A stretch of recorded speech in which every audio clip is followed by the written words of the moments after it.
Global expertise from San Fran to China. We are coal consultants, not your average miner. DFC and Darbanel confined to the house. And so now we bring you coal from the couch. Hello, I'm Lara. I'm sitting here on my couch in Tel Aviv, and I'm joined in his home by Ruan Daffue from Practara. Practara is a mining engineering consultancy in South Africa. Hi, Ruan, how are you? Hi, Laura. Good on yourself. Thanks for having us. So, day 20 lockdown. What's keeping you guys busy?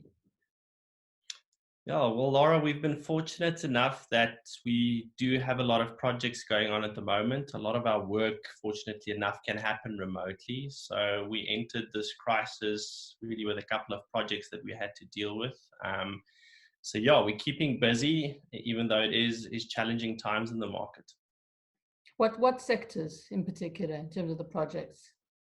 Yeah, so we are a mining-focused company. So specifically, we're doing a lot of work currently in the chrome and the coal industries. But predominantly mining-focused. Okay, I understand that coal mines were allowed to stay open to supply Eskom. Has that been the case? Correct. Yeah. So they've not largely been affected, especially if you have a supply coal contract with Eskom, and they've been able to operate as per normal. Okay, and we haven't seen any force majeures coming out of there or Section 54 shutdowns because of the outbreak. Nothing yet.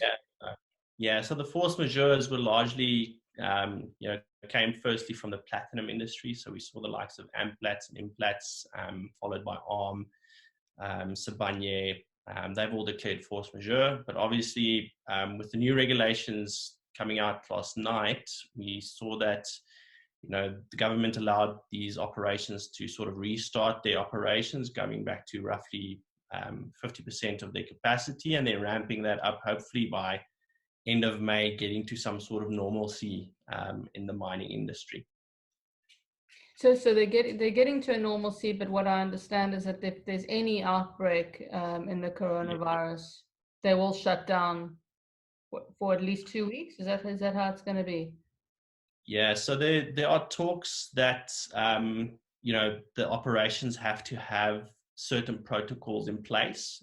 For example, you have to have a quarantining facility on site. There needs to be testing facilities made available.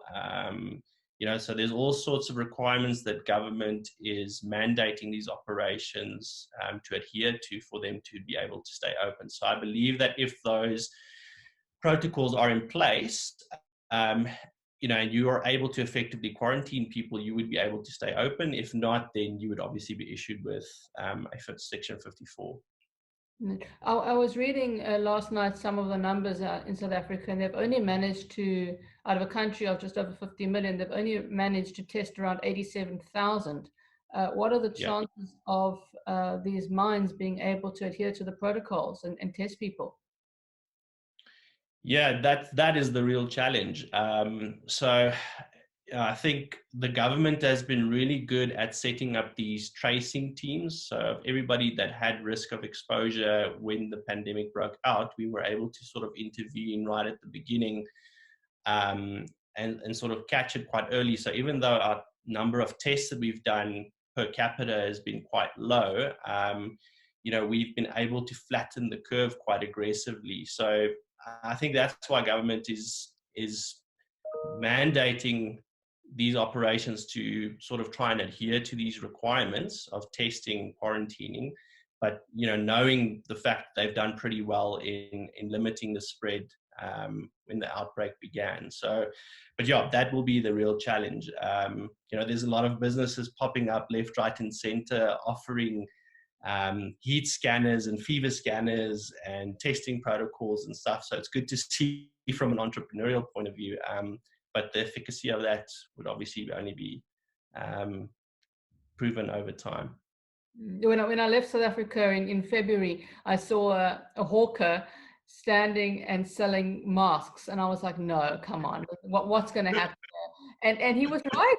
So he saw the curve early. Like and that was in early February, and Yeah, yeah, good on him. I hope he's making money now.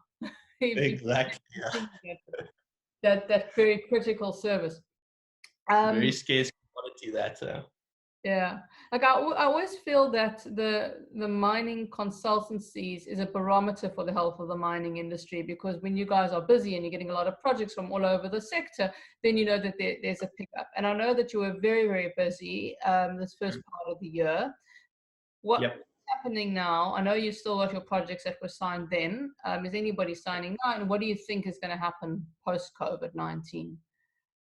Yeah, so what we are seeing is that companies or operations are definitely experiencing cash flow issues. So there's a lot of companies going into sort of cash conservation mode, and that would obviously has a knock-on effect on the consulting environment.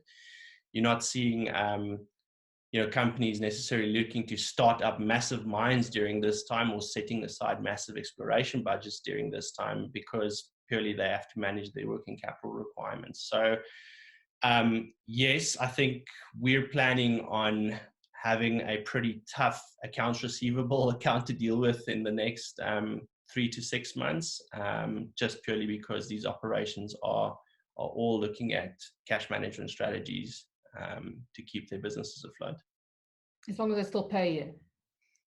Yeah, exactly. No, we used to like dealing with non-paying clients in the appropriate manner. So we feel comfortable going on payment terms of 3-4 months in some instances. Yeah, yeah. Okay, and then going forward. So after the 6 months, do you see a pickup in the mining industry? A lot of people are talking about a V-shaped recovery, V-shape that's slanted. Let's see. What do you see? Well, we believe that we have experienced actually some good times of late. Pre-crisis or pre-pandemic, commodity prices were doing well. We saw palladium shooting the lights out. Gold was doing really well. Bulk minerals not that great, but so from a South African point of view, the operators were actually doing pretty well. Mining being cyclical, we think that operations should start preparing for a down cycle again pretty soon in the next year or two. That's just not necessarily our company view, but that's just my personal view. Just because mining is cyclical, and the pandemic has just amplified the need to think strategically about your business again, and planning for those what-if scenarios, how to deal with, obviously the ramifications of COVID-19 on your business, but also planning for the next down cycle in some industries. So, we've been really busy in the past 2 or 3 years, and as you say, that's a really good proxy for what's happening in the mining industry. And there's a lot of companies spending a lot of money on exploration budgets in the past 2 or 3 years. So, and that has manifested into a lot of project work for us. But yes, around the corner, I believe in the next year or two, companies should prepare for another down cycle. Yeah, and what's going to be Practara's focus? Yeah, so we, as a management advisory firm, believe that we can add value across cycles. So obviously, if the times are good, we can advise companies on how to, best spend their capital on viable opportunities. So advise them on which projects would cut the mustard and be palatable for their portfolio. But also when times are down, be able to identify sort of internal improvement projects or without capital improvement projects that doesn't require a lot of capital, but that's able to really push the needle on the triple bottom line. So, and that's a journey that we take with clients to see sort of what their requirements are from a portfolio point of view, and then stepping through a process of identifying, a strategic pathway to value. So, yep. Across the board, across cycles, we believe that we can get involved with clients in every facet of their project or asset. Very good. Thank you so much. Ruan, is there anything you'd like to add before we leave? No, I just think, Lara, you being involved in the technology space as well, is that what we're finding quite interesting is that companies, and specifically companies in the mining industry, have been very slow to respond to, the digitization of their businesses. And probably you can weigh in on this as well. But now, for the first time, we're seeing companies in their risk register or risk management processes are looking and discussing at a digitization strategy. What do we do to either decrease our dependence on a very labor-intensive workforce, but obviously also having a process in place to evaluate technologies that are suitable for our operations and then introducing them into the business in a very effective and efficient manner. So that's a very sort of good thing that's coming out from the pandemic, is that finally mining companies are starting to embrace technology, and we're seeing those discussions happening in boardrooms at the moment, which is good to see. Yeah, absolutely. Yeah, that's a huge discussion in and of itself. I mean, we did a presentation of how to embrace technology in 2010, talking about Internet of Things technology. And South Africa, if they've rolled out any of that, I'd be surprised. And it was always the discussion of employing people or not, or laying people off in order to keep the mines open. And this has been a big part of it. It's like, we've got an employment strategy in this country. We're not a socialistic country, but there's been a very big jump to the left. And now we've got to relook at that and say, but are our mines profitable? And can they continue to be profitable without embracing the digital age? Yeah, and we're seeing it across the board, that companies that don't have a digital strategy, that it is not able to sort of look at new ways of introducing technology into their businesses, are feeling the pressure, and they need to make a decision on that.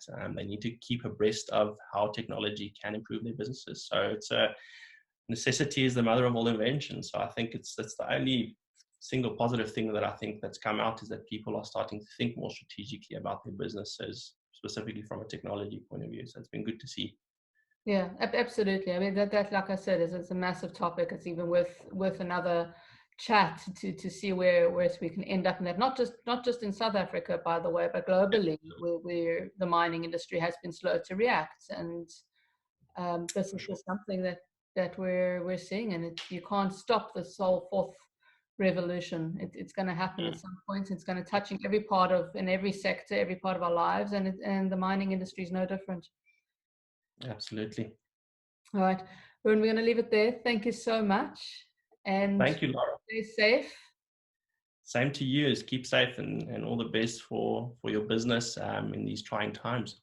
Thank you so much, and to you, keep well. Thank you. Cheers. Bye.